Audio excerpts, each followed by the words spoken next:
Good morning children. Today's topic is addition. Addition means plus. Addition means plus. We need to do plus. We need to do plus. Any number we add any number to one. Any number we add, then we use plus. We use plus.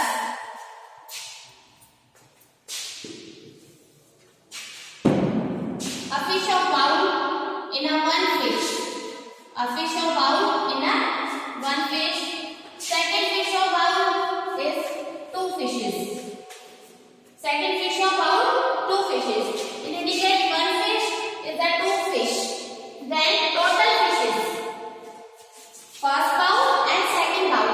And third bowl is three fishes. One, two, three. Three fishes.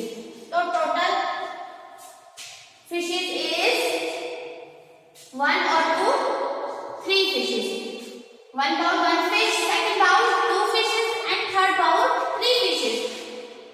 We add one and two. Then three fishes.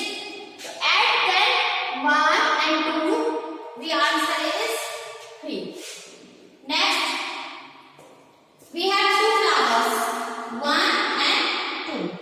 Two flowers. Next, we have three flowers. One, two, three.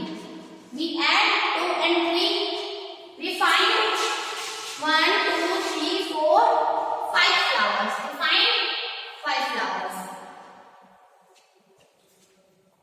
The answer is five. We add two and three. The answer is five. Next question, three and one. We indicate number line also. We indicate number line also. We draw three lines, 1, 2, 3 and 1 line. Plus is equal to 4. 2 lines draw, 1, 2, 3 lines draw, 1, 2, 3, 4, 5. Answer is 5. 2 lines and 4 lines. Draw 1, 2, 3, 4, 5, 6. Answer is 6. Next, 1, 2, 3 lines and draw 2 lines. 1, 2, 3, 4, 5. The answer is 5. Today we learn the plus. How many numbers plus 1 by 1. Thank you. Have a nice day.